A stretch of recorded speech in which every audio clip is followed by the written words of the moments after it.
If you want to get the maximum amount of profit from a website, you need to get as much traffic as you can. If you want to get the maximum amount of traffic to your website, you need to get to the top of Google. And if you want to get to the top of Google, you need SEO, or search engine optimization. Search engine optimization is the process of optimizing a website so that Google will be more likely to index it and ensure that it ranks highly for the most relevant keywords and phrases.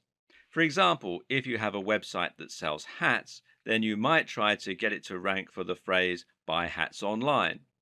To do this, you will go through an optimization process that would involve both on-site and off-site strategies.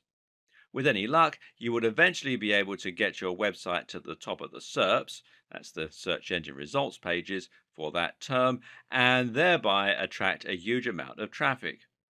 More importantly, that traffic would not just be from random visitors, but would instead be from specific people who are looking for hats. Better yet, those people will be looking for hats at the very point they came to your website. Why else would they search for hats? Which means they're ready to buy, and it should only take a small push to get them to make that decision. SEO can be a slow-going process, but it's still possible to climb the ranks and get your website to a point where it will start getting more and more organic traffic from searches. SEO essentially works by attempting to second-guess the algorithms used by Google to decide which sites to index and where to rank them. Google works by using bots, an index, and an algorithm. The bots, also known as robots or spiders, are small pieces of code designed to head out onto the web and look for content. They read web pages and they add that content to a massive index which Google can use as a reference. From there, Google will then use an algorithm to identify which content in that index is relevant to which search and which is offering value to the end user. Ultimately, the aim of Google is to help people find interesting content that will be relevant to what they're looking for. This involves a lot of factors, and the algorithm will look at how many links the content has, how visitors behave on that website, and the use of key phrases within the content. If a word or phrase is repeated often enough, then it is possible to deduce that said word or phrase is likely to be the subject matter, and thus should come up in searches for matching terms. SEO basically works by predicting and guessing how the algorithm works, because no one can be completely sure, and then using that information in order to engineer your website to get the maximum number of hits.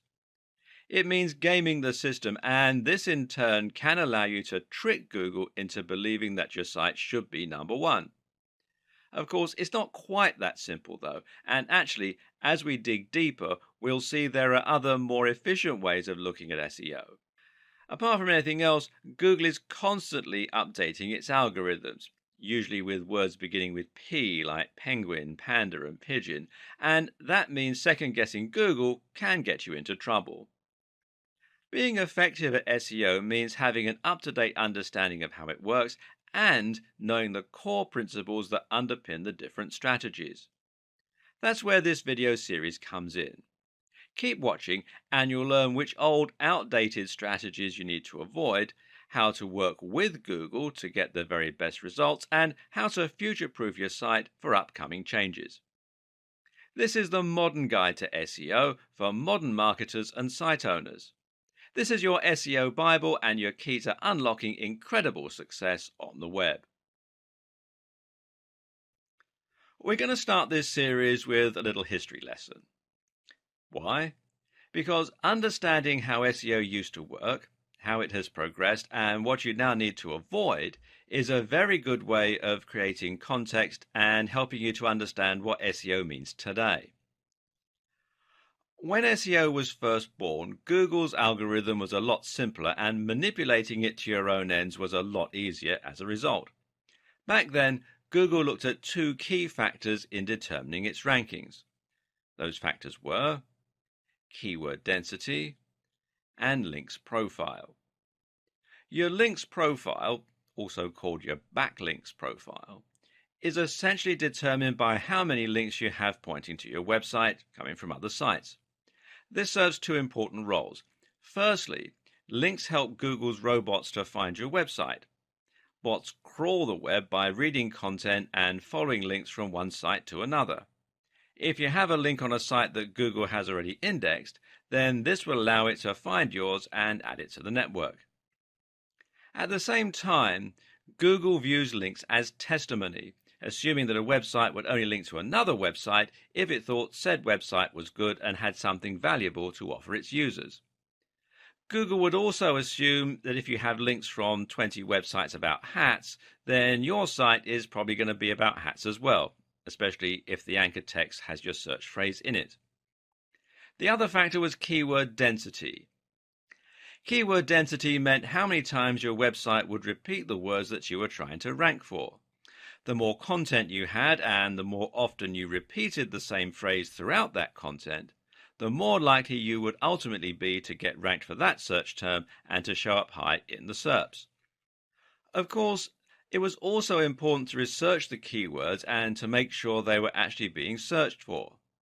For this, marketers could use Google's keyword research tool in order to check the volume of searches and to get an idea about how much competition there was.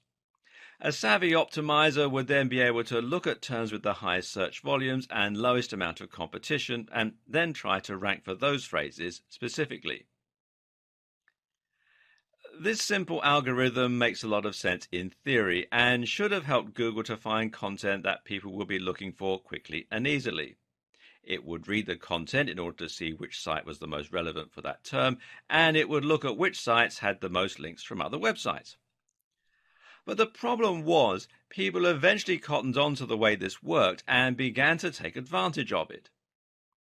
Search engine optimizers realized that all they had to do to get to the top of Google was to create as many links and as much content, with keywords, as possible. So webmasters began to spam link directories and content farms, submitting their links everywhere they possibly could. They began to pay other content creators to place links on their pages, and they would also trade links. Most websites ended up with a massive list of links somewhere on one of their pages, and these would just be other random sites that had contacted them and asked to exchange links. Worse was what started to happen to content. In a bid to create as much content as possible and to use the keywords as often as possible, creators began to churn out content in huge quantities while giving no regard to quality. They also began using keyword stuffing, which essentially means repeating keywords over and over again, even when it doesn't make any sense. A typical website from the early 2000s might read, "Are you looking to buy hats online? Then you have come to the right Buy Hats Online website. This is the best place to buy hats online for anyone who wants to buy hats online, Carolina." As you can see, this content is completely nonsensical and will be highly off-putting for any real visitors looking to make a purchase. And then it got worse still. Creators began to actively steal content from other site owners and spin it in order to make it unique. Now, Google won't rank duplicate content, otherwise it would risk making every search result identical. So content spinning, as it came to be called, essentially means that you're taking an article or a blog post and using software in order to exchange many of the words for synonyms. So a sentence that read, "These are the softest, warmest and most attractive hats on the net," would become, "These are the most comfortable, most insulating and most beautiful hats on the web." And because the site owner didn't have to write that content themselves, this meant they could publish thousands of posts in a short space of time and bomb Google. Well, that's the theory at least. The reality is that, unfortunately, most spinners do this instead. These is the squitty-ish, hottest and very best beautiful hats on the fishing net. Again, it's just gibberish. So, by placing thousands of links on other sites, using their keywords as the anchor text, and by filling their sites with tons of useless content, website owners were able to get themselves to the top spot of Google. This system was so easy to abuse that some people could even get completely unrelated websites to the top of specific SERPs against the owner's will. You could make it so that searching for Big Idiot would bring up a picture of your friend, for example. This was called a Google bomb. Obviously, this started to make a mess of Google's results, and so Google had to adapt and get smarter. Because of all the abuse we talked about in the last video, Google had to change and adapt to maintain its spot as the #1 search provider. And to do that, it had to clamp down hard on those who were gaming the system and penalize sites that were cheating to get to the top spot. It did this by looking for obviously spammy strategies and de-indexing or downgrading the sites. So, sites with keywords in their URL no longer enjoyed the same advantage. Sites with huge numbers of inbound links from low quality websites were de-indexed. Sites caught buying links were de-indexed. Sites that stuffed keywords were severely punished. Sites that had lots of backlinks with the same anchor text were treated as highly suspect, and the list goes on and on. Meanwhile, Google started to show preference towards sites that were longer, that linked out to other quality resources which previously would have hurt your SEO, and more. These changes came in the form of algorithm updates which had recognizable animal names and which got a lot of press from the internet marketing community at the time. These were Penguin, which was designed to reduce the effectiveness of unnatural backlinks, and Panda, which was designed to favor sites that looked high quality. Google doesn't want a website owner to be able to artificially climb its SERPs. Rather, Google wants websites to climb the ranks only when they're genuinely valuable and popular with the audience.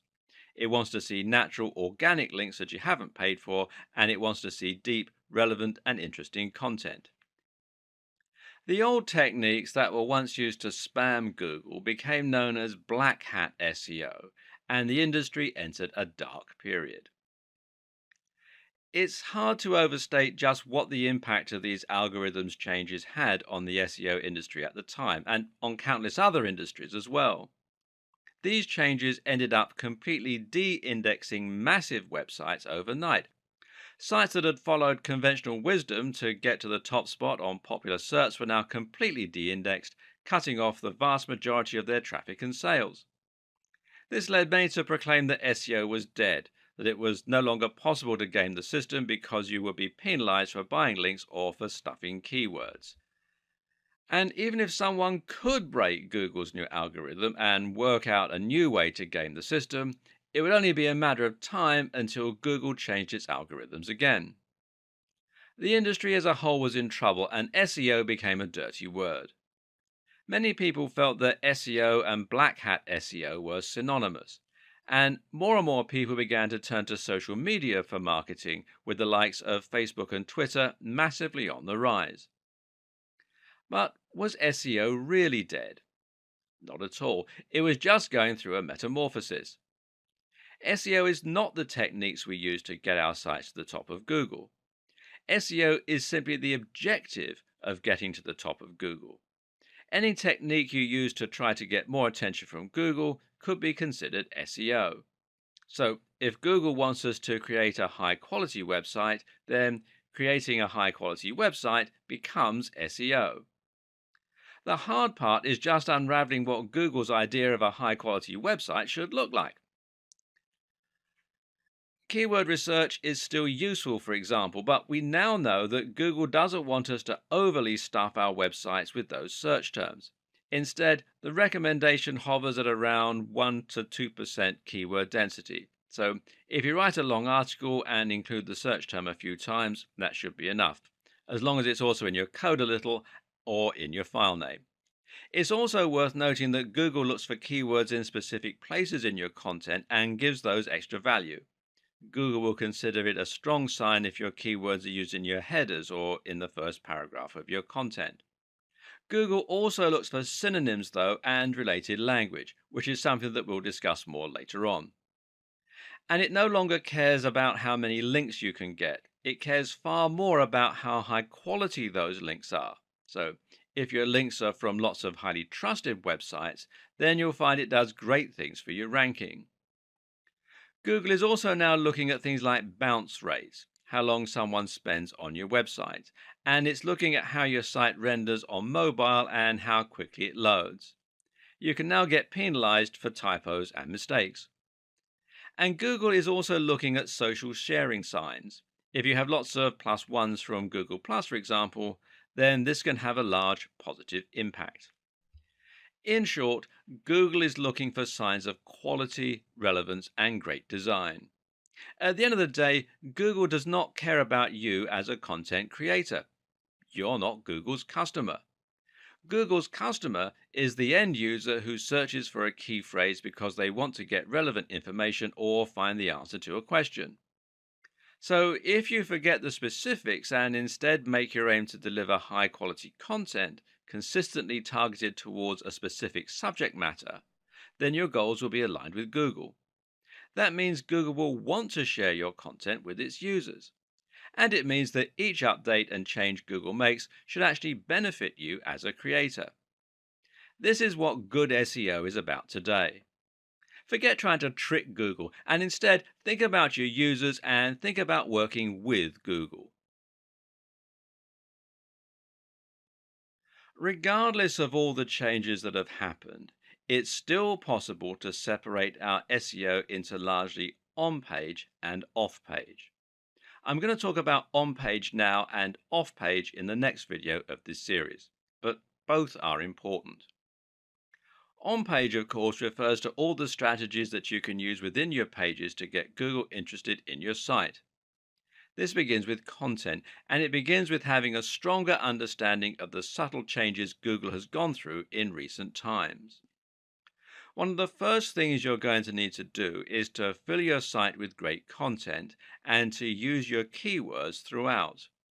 There's a fine line to be walked here. You need to repeat the phrase a few times to ensure that you create that association, but at the same time, you also need to make sure that you don't overdo it and thereby appear to be spamming. Too vague? Well, as I mentioned, it's now agreed that the optimum keyword density for on site content is 1 to 2%. This means you can use your phrase once every 100 to 200 words, but you also need to use your common sense a little. Some keywords are easier to use in a natural manner than others, and making sure your content sounds natural should always be the number one concern. Some keywords will be hard not to repeat 100 times. Others will never feel that they can come up naturally. The user always comes first, so if you can't fit the keyword in naturally anywhere, then just forget it and use it in your image, alt text, etc. The length of your post is also an important consideration. Back in the days of spammy SEO, almost every post was about 500 words long. Today, you'll have the most success by writing posts that are longer and more in depth. Imagine that your reader is going to sit down with a cup of tea and really dive deep into the subject. Yeah? That's the kind of experience you should be delivering. This has another advantage because it means that you can repeat your key phrase a lot more while keeping your density low. If you repeat your keyword 100 times and your content is 1,000 words long, then that's a 10% density. If your content is 5,000 words long, that's 2% density. Of course, 5,000 words is too long for most blog posts. Instead, the general consensus is that an ideal blog post will be somewhere in the region of 800 to 1,500 words. But again, remember that you serve your visitors first and foremost. These are the people that you want to impress, and that means you shouldn't worry too much about length. Do what comes naturally to your subject matter. Oh, and while you're at it, try to vary the length of your post a little. This again looks more natural and suggests to Google that you're not following a strict formula of any kind. At the same time, you also need to consider something called LSI, or latent semantic indexing. This is basically a fancy term for how Google now understands actual meaning rather than just looking to match words. The way it does this is at least partly by looking for synonyms and related terms when trying to answer questions. In short, don't just use the exact key phrase, but be sure to use lots of relevant and related language. This is important partly because it can prevent a mismatch between searches. If someone searches for a homonym like duck, how does Google know whether they mean the bird or the movement?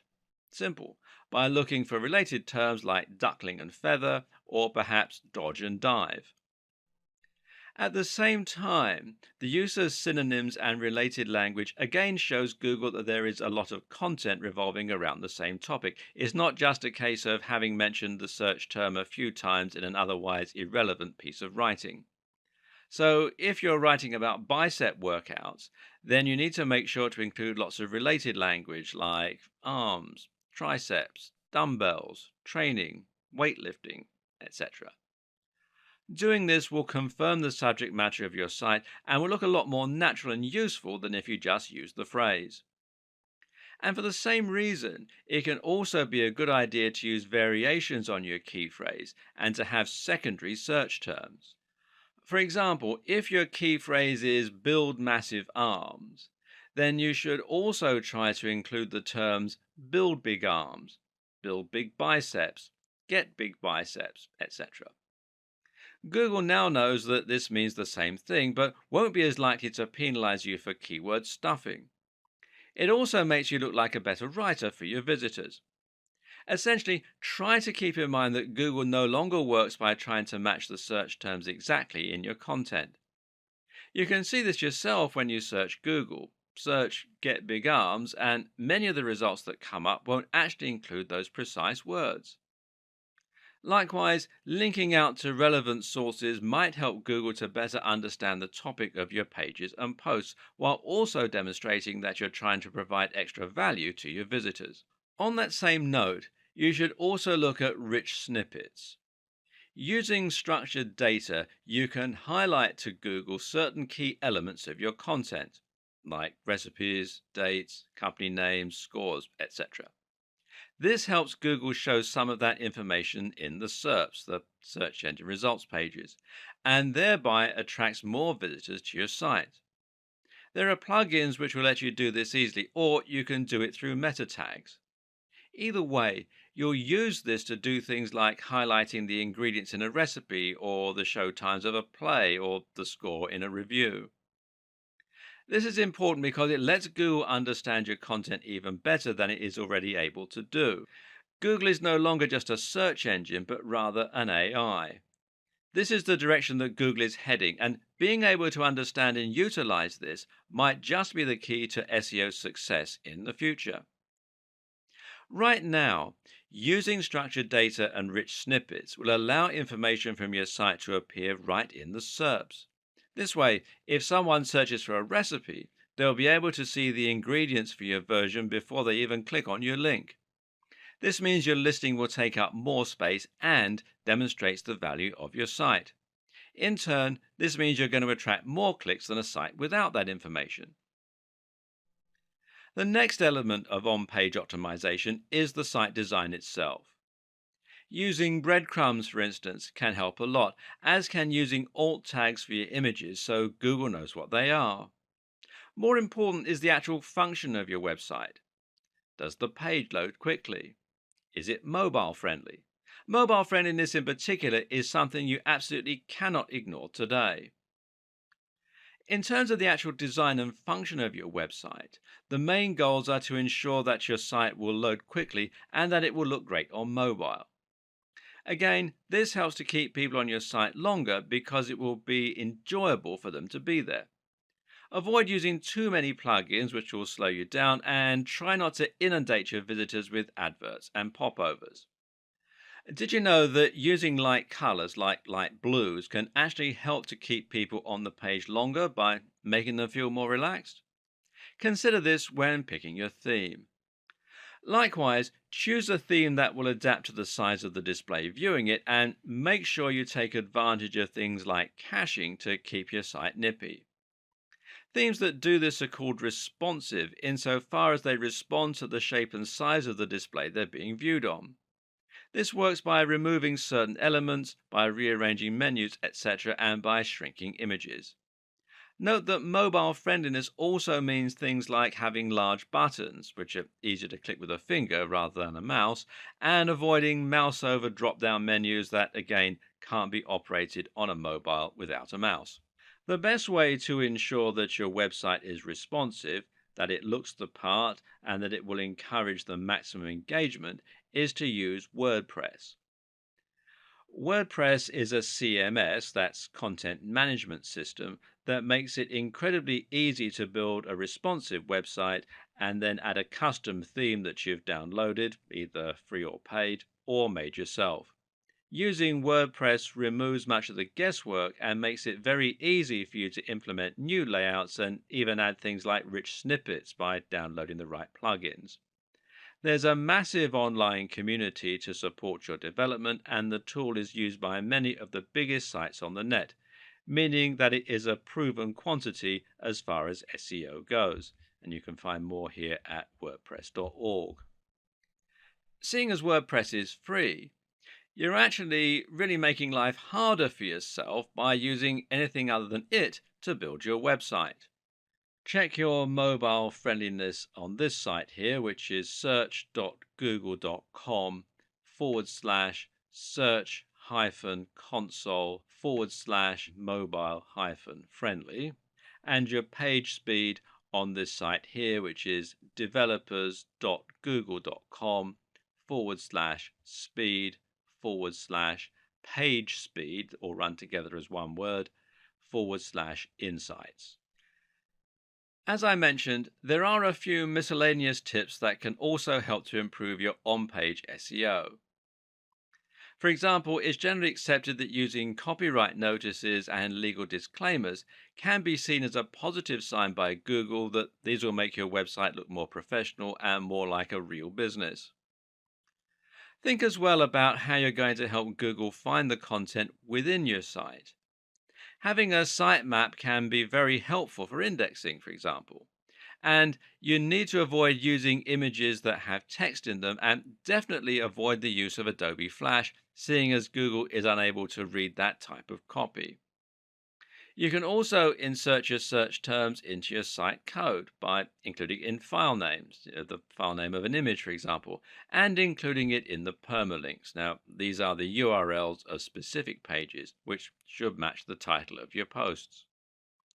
Then you have the behavior of your visitors. In other words, how long are your visitors staying on your page? Do they click a lot of internal links? Do they scroll down the page? Are they leaving comments? Google wants to see that your site is offering value to your visitors, and the best way they can do that is by looking to see if people are actually enjoying the content you've created. Your site design is all about getting your visitors to spend a long time on your page and then to interact with it. You can do this by using related posts and by making your comment section appear more interesting and easier to use.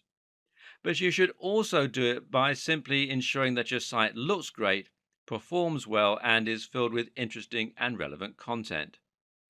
Try to avoid adverts or bad design elements that are going to instantly put people off and cause them to leave your website. Remember, Google wants to see that people are spending time on your website, and the best way you can ensure this happens is by making content that people want to read. Moreover, you need to ensure that content is presented in a way that encourages people to stick around. Forget dense blocks of text with no images. Instead, create content with lots of headers that's well spaced out and that uses large, beautiful pictures throughout. In terms of the actual writing, try to use a narrative structure where possible to really pull people in. Tell a story, use cliffhangers, and make it impossible for your visitors not to move down to the next line. Ultimately, it comes down to making sure you're providing the very best experience for your visitors, but doing so in such a way that Google can see and understand that that is the case. In the last video, we talked about the basic strategy you'll use for your on-page SEO. But what about link building? How has that changed in recent years? Once again, the key is to focus more on quality rather than quantity. If you once had 1,000 different links all coming from low quality websites, this could now actually stand to hurt your SEO, as it will look like link spam. If you've been guilty of using these old practices in the past, you might want to consider Google's link disavow tool, which you can find here at google.com/webmasters /tools /disavow links main $PLI equals 1. And there is a posting on Google's blog which explains how the tool works and everything. And you can read more about that at support.google.com /webmasters /answer /2648487 HL equals EN. And what these tools do is it allows you to tell Google that you didn't ask for the low quality links and thereby prevent them from affecting your ranking. The fact that tools like this exist show that Google does still support good SEO, by the way. Once you've removed all your low quality links, you need to start looking for high quality links. Which ones are those? Simple. They're the ones that follow all of the advice that we gave in the last video on on-page SEO. These should be sites that are relevant to your niche/industry, but also ones filled with the very best quality content and which seem to have an entirely engaged user base. In other words, look for the very best sites in your niche. Make your site as good as theirs and then approach them for a link. The sites that Google will rank highest for a particular search term are the ones that appear the most relevant and that have the best content and the best design. At the same time, though, they will also be the ones that have the most trust. This means Google considers them an authoritative resource and expects the information on their site to be accurate and well written.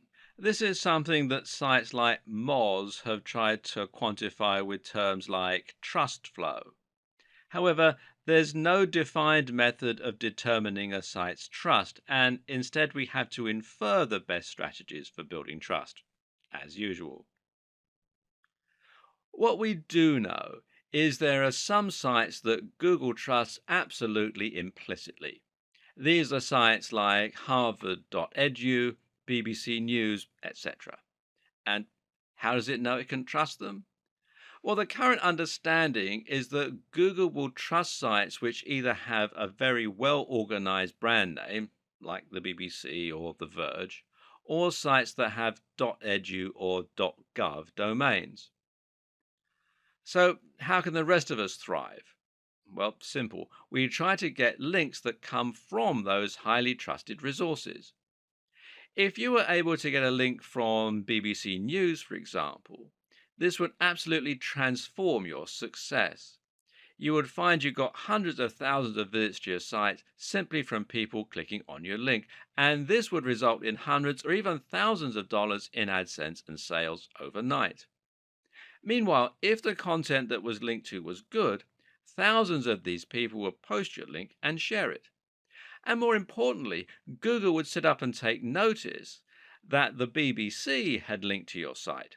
A highly trusted authority is linking to your site, suggesting that your site is also a highly trusted authority. This will be worth more to you than a million links you bought, traded, or posted on link directories. If you can't get a link from the BBC, then where can you get a link from that will have a similar result? Unfortunately for many of us, it's nearly impossible to get a response from a massive site like the BBC, unless perhaps we have a newsworthy story and a useful contact. And so we're going to have to look elsewhere. A good place to start is with the Google News section of the SERPs. If you search for something like election results during an election, then you'll find that a few results are highlighted at the top of the page with an image and a snippet of text, as you can see here. Now, if you click here on the News tab, you can find more news and stories. Now, these news stories aren't manually curated, but are rather selected from sites that Google trusts.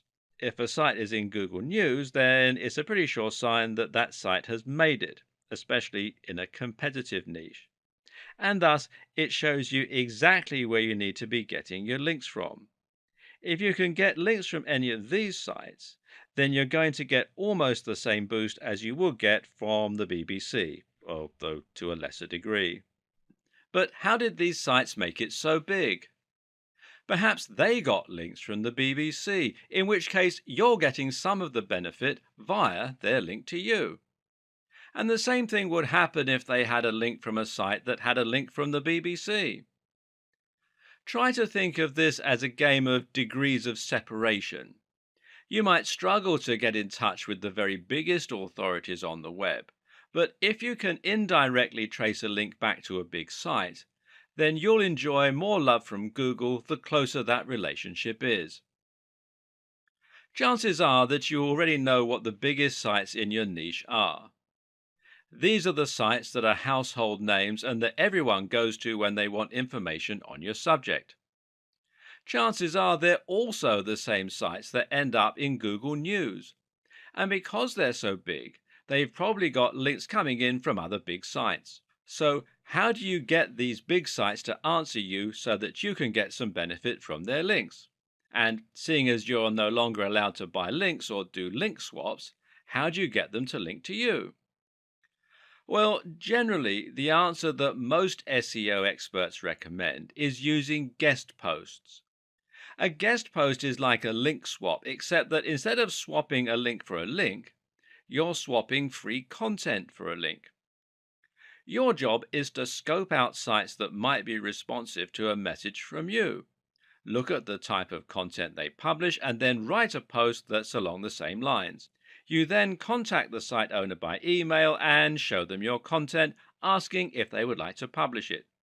The deal is that they can publish your post, but only if they include a link back to your site in exchange.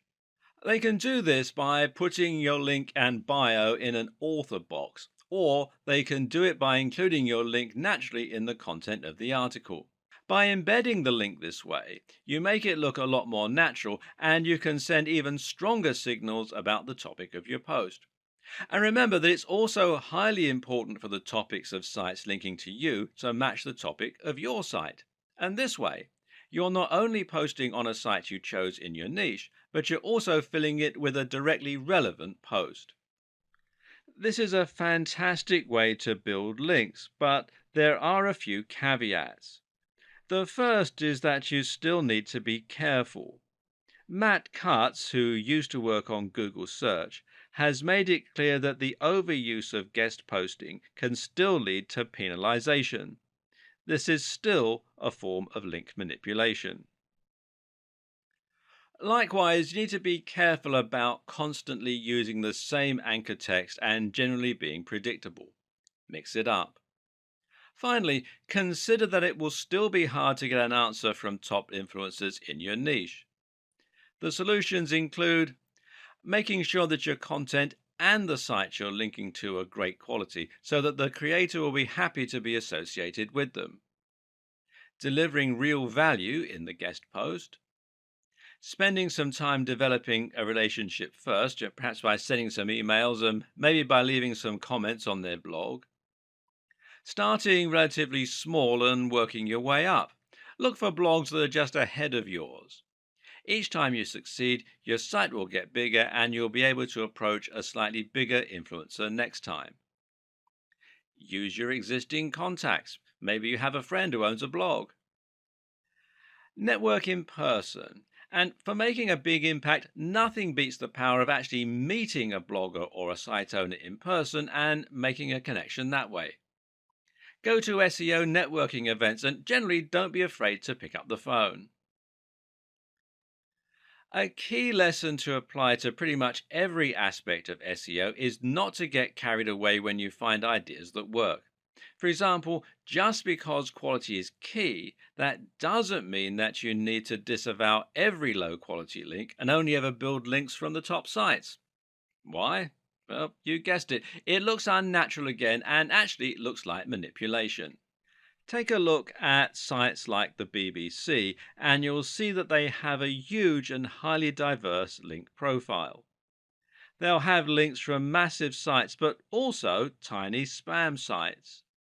When a site is truly successful, it'll lose control over all of its links, and this can be useful to make your links profile as diverse as possible. And one of the very best ways to do this is with link bait. Link bait is an article you've written specifically to try and get as many links to it as possible. How? One answer is to make your article a powerful resource, meaning that it will become a place for people to learn a particular subject matter. An example of this is the excellent guide to testosterone published on the art of manliness. This post goes much more in depth than many similar blogs on the same subject, and as a result, countless other articles have linked to it as a resource. Another option is to create a post that will somehow support a discussion. A good example of this is the post How to Win an Argument with a Nutritionist, which includes links to studies that disprove outdated notions about nutrition. The article is perfect link bait because people will regularly use it in online arguments to prove their point. Finally, one more very useful strategy for your backlink strategy is to perform backlink research for other sites. Look at your competition and look at which sites have got the most traffic in your niche. Then, once you've found which ones those are, try to get links from the same site.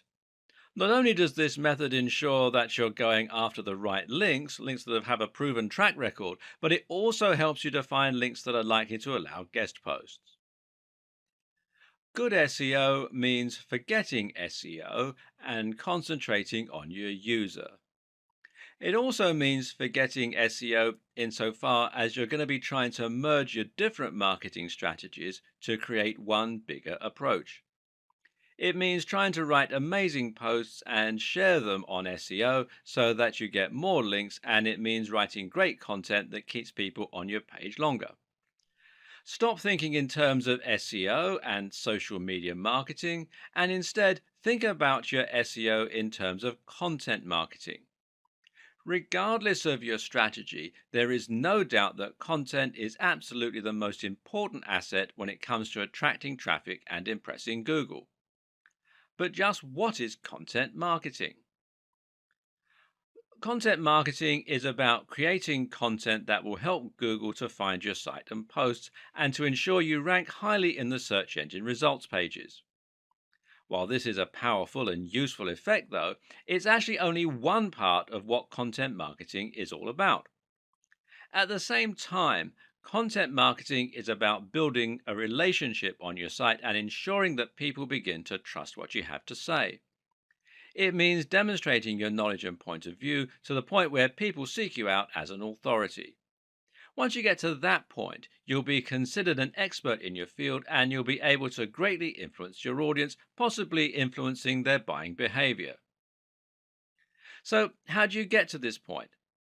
Well, the key is to think about the sites and blogs that have influenced you over the years and the ones you read regularly. This isn't about building trust with Google, but rather it's about building trust with your readers so they want to keep coming back. The main thing normally is delivering value. Each post you create for your blog should provide some useful and/or interesting information that is actionable. At the same time, it should offer something that isn't available elsewhere, and it should be in-depth and comprehensive. This differentness is incredibly important and is something that all too frequently gets overlooked. If you're trying to stand out in a crowded niche, say the fitness niche, then it's not enough to simply write posts on how to get abs or how to lose weight. There are countless articles out there with the exact same title and subject matter. Instead, you need to concentrate on offering something that will be different, which might mean writing about an entirely new training method, or it might mean writing about something that examines the psychological motivation to train. Always ask yourself, would you read that content? Meanwhile, you need to be consistent in posting this kind of content, and you need to be smart with your branding. Your brand needs to evoke your mission statement and your ethos. people should know from your website design and logo alone exactly what kind of subject matter you're likely to deal in and what they can expect from your site. This is also how you can build brand recognition and a consistent image across different forms of marketing, including on different forms of social media. Write for a specific type of person and try to make your brand into a movement with a clear objective. That way, people can actually get excited about you and will really get behind what you're trying to do. But the main goal is to offer consistent value and to become a source that people can start to trust. That way, when someone searches for an answer to a question, they might read your post and be impressed. If you then come up in the search results again, they might recognize you and be more likely to click your listing over the rest. Then they might decide to look around the rest of your content after they've been impressed a few times. Eventually, you'll become their go-to source for answers in your niche. Well done.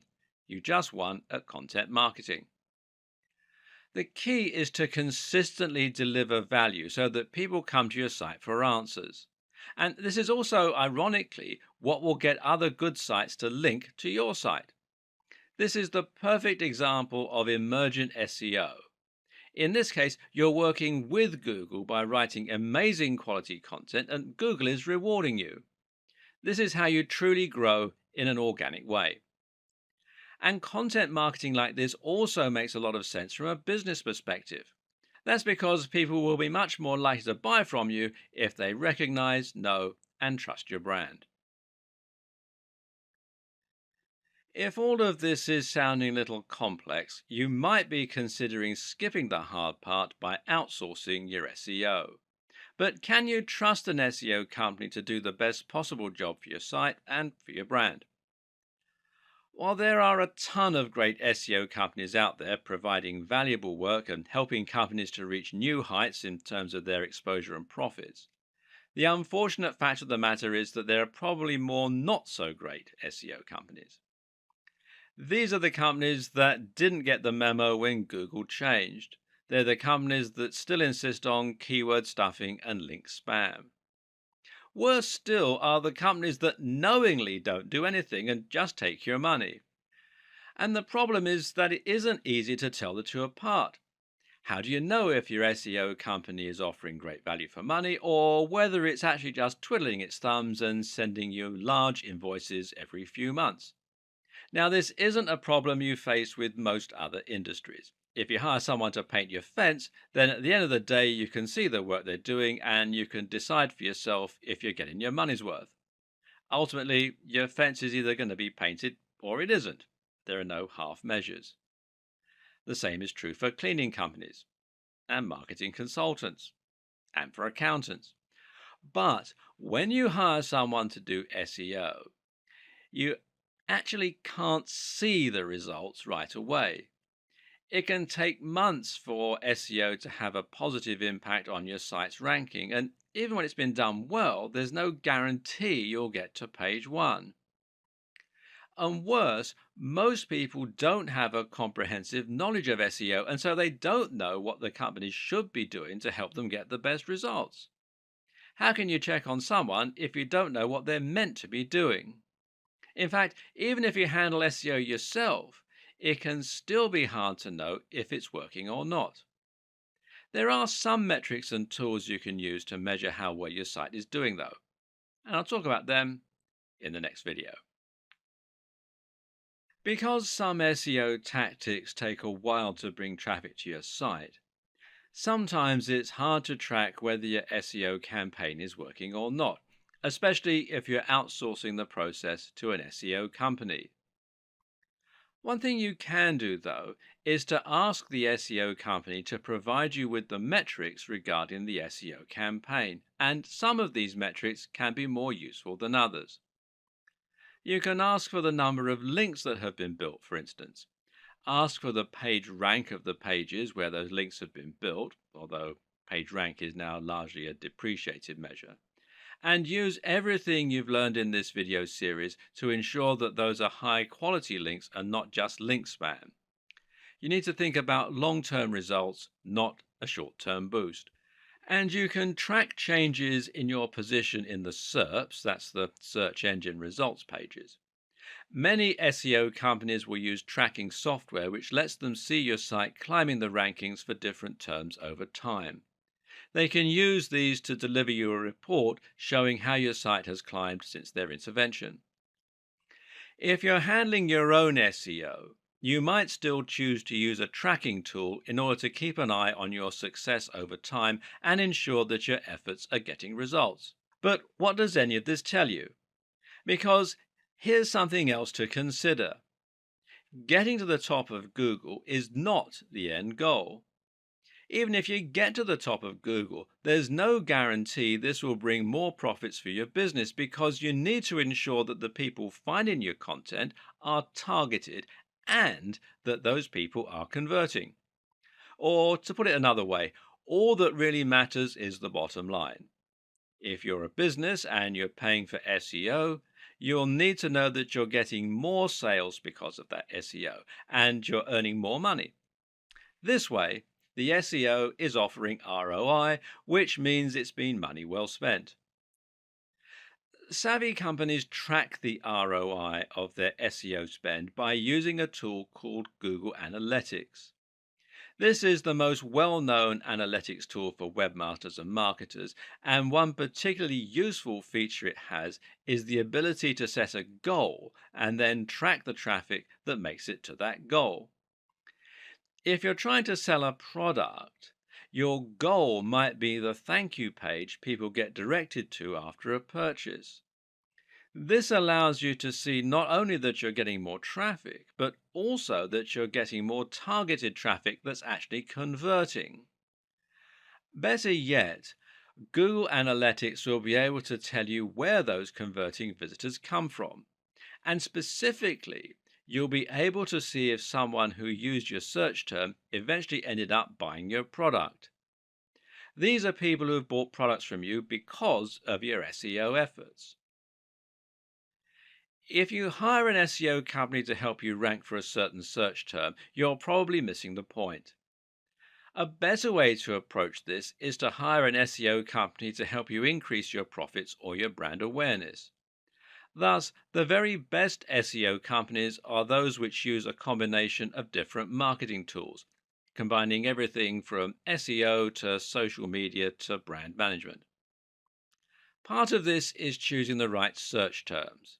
So, if you let your SEO company choose your search term and they don't increase your profits, they might be good at ranking, but it's not a good strategy. It's important to know whether ranking for the particular phrase you're interested in is actually going to translate into tangible results. The same is true if you're doing SEO on your own. And one way you can check how successful your SEO is likely to be before you spend lots of time and or money on it is to use PPC. PPC is, of course, pay-per-click. This is a type of advertising that involves paying each time someone clicks on an advert and visits your site. The two most popular PPC choices right now are Google AdWords and Facebook ads. It's equally important that you use analytics in your own SEO campaigns for the very same reasons. Good SEO is about constant iteration and seeing which actions are having the best impact on your tracking. Struggling to rank for a certain term? Then you can consider aiming for another one. Finding that people from an unexpected search term are converting more highly than those from other search terms? Then it might be time to switch gear and start trying to rank for that phrase instead. Setting up Google Analytics is thankfully rather simple. First, you need to head over to Google Analytics, which is google.com/analytics. And then you'll need to add a small tracking code to each page of your site. If you're using WordPress, you can also use a plugin to do this. Then you can set up your view, which will let you choose which stats you want to look at. Some useful things to look at here are your audience overview, and this is key data regarding who is looking at your site, which can help you to better target specific demographics. acquisition, this is where your traffic's coming from, real time, which shows you how many people are on your site right now, and the aforementioned goals. With what we've covered so far, you should now know everything you need to know in order to begin a modern and effective SEO campaign. The problem, though, is that, as we've already mentioned, SEO is something that is constantly evolving and changing. We already know that Google has a lot planned for its search algorithm in the future. And the first big change we can expect to see going forward is the introduction of a real time algorithm. This means any changes made to your site's SEO might be reflected immediately in the search results. This is expected to affect Penguin predominantly, which means it will have the biggest influence on inbound links and whether your backlink profile is mainly made up of high quality links or spam. In this case, adding a spam link to your site could result in an immediate downgrade to your ranking. Likewise, though, the reverse could also be true. Using the disavow tool could help you to see an immediate recovery, while a very good link could result in an immediate boost to your site. It's also not too much of a stretch to expect that in future we might see this start to apply to other aspects of SEO, including the ranking of sites and pages. We already see newspaper stories appear very quickly in Google's search results. So, what should you do to make sure that you'll benefit from these changes? How can you future proof your site in this regard? Well, one tip will be to stay on top of your links disavowing and to make sure you're constantly adding links and removing the unnecessary ones. In the future, bigger sites may need to have a whole dedicated team working on keeping their links profile healthy around the clock. Likewise, make sure to keep updating your site regularly and to keep the date as a schema in all your content. One good way to know what's coming in the world of SEO is to keep your eyes peeled to industry news sites and specifically to Google's own blog. Another is to think about the direction that Google is heading in and to try and guess what its larger plans are. And right now, everything is pointing towards a heavy investment in voice search and AI. Google is not just a search tool. With the capability of reading and understanding human language, Google is an AI. And what's more, it's shaping the way we develop our content, whether we like it or not. And it is embracing this more and more with each new update and each new product. Google Now is the name of Google's assistant service that combines search, digital assistant, and all the data that Google collects about us into one incredible tool. This is the real reason Google had to move towards latent semantic indexing. It needed to understand the content rather than just look for matches. And this is why Google needed to start using rich snippets and structured data so that it could understand the key facts from the web. This is what allows Google to use its quick answers box. Ask Google, how old is Barack Obama? And it won't just bring up a website, it will tell you. And Google also has localization and previous query functions. These allow it to suggest searches based on what you had previously searched for. For example, if you often research a particular celebrity, then in the future, Google might recommend searches relating to that celebrity. Google's personalized search also takes this into account, while its local search ensures that it will also be able to find results that are relevant to the area you're in. All of this combines when you use Google Now via voice search through Google Allo or Google's new Pixel phones. Here, you're able to conversationally ask Google what time it is, what the highest mountain in the world is, how high is it exactly, all that sort of stuff. This is the direction that Google is moving in, but what does it mean for the future of SEO? Will creators miss out when Google starts providing visitors with answers without them needing to visit our pages? For now, creators can start to focus on the Google Knowledge Graph, which is what powers many of the more complex components on the SERPs. Use semantic markups to ensure that Google will be able to find the answers to your questions. Build authority so that Google will know to trust your site, and try to use nouns in your language to make it machine readable. Being featured in Wikipedia is also thought to be useful for KGO, that's knowledge graph optimization. Linking out to quality resources is also thought to be good for your KGO. Will you gain visitors from being featured in the knowledge graph? Well, perhaps not, but this is certainly an indication that you've gained Google's trust, and that can do a lot to help improve your brand awareness and to gain more trust from the users as well. For those reasons, it's certainly a worthy goal. We've covered an awful lot of ground and even speculated at what the future of SEO might entail. At this point, you may be wondering where to start and how to put everything you've learned into action. So let's simplify for a moment, shall we? Here are our key takeaways. First off, Google is getting smarter to the point of becoming an AI with a lot of personal information about its users. Google is increasingly understanding what content actually means rather than just what it says. You should not try to trick Google. Work with Google to provide your users with the most relevant, well informed, and entertaining answers to their questions. Prove that you are trustworthy by connecting as closely as possible to high authority sites. Use structured data to further explain your posts. Don't keyword stuff. Write naturally using synonyms, relevant terms, and lots of nouns. Build a brand and focus on consistent quality. Post regularly and build the trust of your users with content marketing. Use guest posts and aim for the sites that have Google's trust already.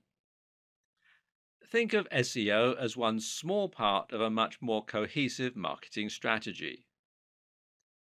Combine excellent posts with social sharing and link bait. And finally, measure and monitor what is working and update your strategy on the fly. Another tip is to make sure you do your research and examine which terms to target before you set out. But even more important than that is to choose the right niche. This means picking a niche that has a large enough appeal to give you a big market, but at the same time, it means picking a niche that won't be too competitive for you to make any dent in. Look for subject matters that cater to a specific audience and that people can really get passionate about.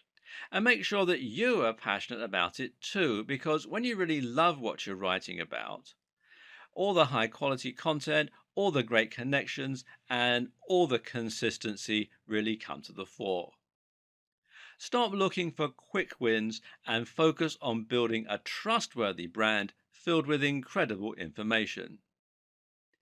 If you do that and you do just the smallest bit of marketing to give yourself a push, then Google's algorithm should do the rest and reward your enthusiasm.